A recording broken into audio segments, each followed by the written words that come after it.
Dear esteemed players and testers of Primitive Society Simulator. I am the creator, Big Dove. You have participated in the development. I extend my utmost respect to all of you. For players who have not yet participated in the testing, the demo of Primitive Society Simulator is currently available for direct download and play. It offers approximately 10 hours of content. Enjoy playing and don't forget to add a wish list and provide your feedback and criticism. This is the content my team has presented to you from March to May. We will gradually improve this materialistic game. Let's start with something simpler first, as I'm not quite sure how many of the viewers and players are Homo sapiens. First of all, in the early years, there will be survival pressure as animals may attack the tribe. This is mainly for gameplay purposes, as in reality, there wouldn't be many animals actively attacking humans at that time. Animals would have likely fled when they saw the campfire and tall, upright naked apes from a distance. In the game, however, picking up weapons and fighting back is the solution, but there will still be some pressure in the early years. Another pressure comes from locusts. They will gradually appear, consuming the vegetation on the map. If you have cultivated fields, they will target them first. Humans are not that tasty. The locusts are selective eaters, preferring the delicious grains in the fields. Next is a slightly more complex gameplay mechanic related to stone tablet carving.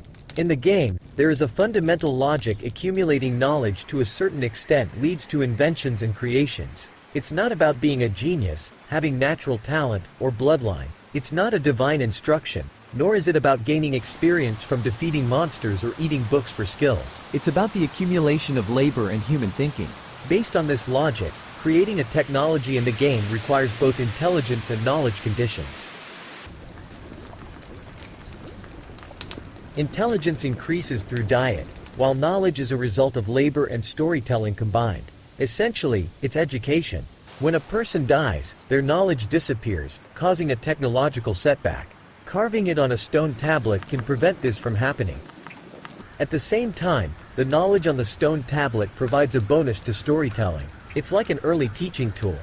In reality, the ancient forms of carving and painting were initially used to record information. For example, drawing a cow to document a hunting experience or to inform others about the presence of cattle. Later on, this method was also used to express the understanding or aspirations of the world, giving rise to many of the art forms we know today. These artworks are not some incredibly mysterious objects. They were created to convey certain messages. Over time, they were used for showing off, symbolizing status, and making oneself appear more impressive than others.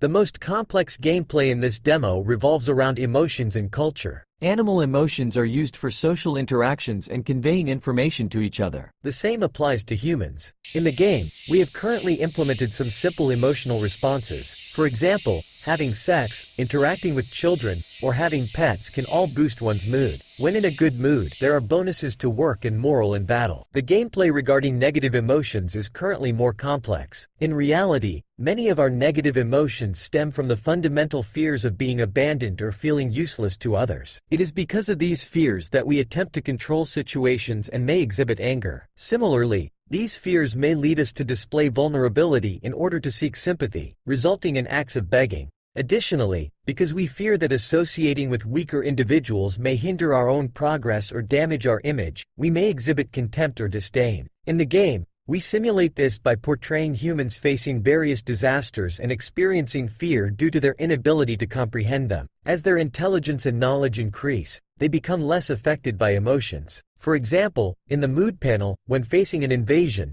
there are currently 3 stages based on intelligence level. In the initial stage of fear, individuals may perceive it as a creator punishment. As their intelligence increases, their understanding of the invasion changes, and they begin to see it as order within the range of weapons. Similarly, there are 3 stages in how diseases are perceived. At lower levels of intelligence, individuals may believe that creator is warning us through diseases. As intelligence increases, they come to the realization that we need a richer knowledge of herbs to alleviate illness. Negative emotions on the battlefield are primarily driven by fear. Both the enemy and our own warriors may flee due to fear. Therefore, in battle, players need to undermine the enemy's morale while boosting their own. Currently, there are 2 ways to improve morale: the altar and the war drum. During combat, the war drum can boost morale. Prior to battle, mobilization can be conducted using the altar and rituals for inspiration. The grander the altar, the higher it is built, the larger its footprint, and the better the food consumed during the ceremony, the higher the morale will be uplifted. If morale is high, there will be a bonus to attack power.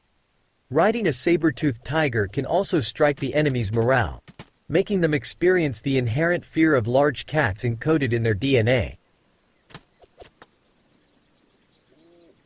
In the previous comments, many friends asked about primitive worship and religion. The gameplay mechanics related to emotions are actually one of the real reasons behind the emergence of religion. It served as an explanation for natural phenomena, especially various disasters and death, in order to soothe emotions. During this process of exploration and interpreting nature, a certain worldview was formed. At that time, understanding mostly relied on imagination, which resulted in the presence of many mythological elements. Another reason for the development of religion was public affairs, although this aspect has not been implemented in the game yet. For example, lending food, providing relief to victims during flood, and so on. As for practices like shamanism, incantations, spiritualism, and trickery, they were essentially performances aimed at manipulating emotions, gaining personal benefits, and establishing or consolidating one's own dominance. Therefore, all gameplay mechanics, such as worship a specific totem for specific buffs, are foolish idealism. Regarding public affairs and the formation of social classes, they may be considered as gameplay elements in future versions. Next, let's talk about some more traditional gameplay elements. In combat has been implemented. There is a giant ape that throws rocks at the tribe from a long distance, so relying solely on walls for defense is no longer effective. It is necessary to prepare more melee weapons and armor for field battles. The eye for this part will continue to be optimized, and some common strategies used previously, such as toggling city gates or using fast animals for hit and run, may no longer be effective. Factors like morale and training level will gradually become decisive in the battlefield as the game progresses and is further refined. There have been several changes in the trading aspect. We have added transportation vehicles, like the carts. There will also be other means of transportation, such as sledges and leather pouches, which will be implemented later. Trade caravans from other tribes will appear on the map. They will set up a campfire and wait for players to engage in trade. They will stay for a few days and then move on. The world now is a sphere, with tribes of various lifestyles, each offering their own goods for sale. For example, tribes that rely on hunting for survival will sell weapons but may lack food. Husbandry tribes will sell a variety of dairy products, eggs, and high-quality livestock with desirable attributes. Next, let's talk about the process of forming an alliance. It requires fulfilling various conditions. Firstly, in the game progression, you must defend against invasions and gradually build up your armed forces. Then, after the Ice Age, there will be continuous heavy rainfall causing floods. During this time, you will receive a task of help all the world that requires sending out manpower for assistance. Upon successful completion, some tribes will come to pay tribute. After that, you need to construct an altar to showcase your wealth. Additionally, increasing prestige through warfare and achievements, enhancing relationships through trade, and spreading language and writing through oracle bones, will all contribute to the process. Finally, when you have sufficient wealth, prestige, and relationships, you can invite other tribes to hold a meeting. Together, you will discuss and negotiate the establishment of an alliance. This is a meeting to discuss the establishment of alliance. This is the ceremony for the establishment of alliance.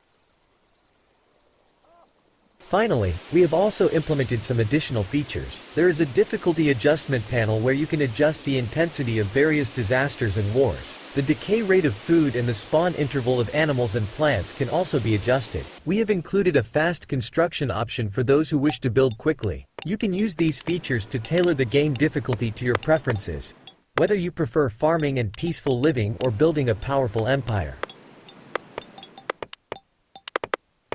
Alright, the above is the work my team has accomplished from March to May.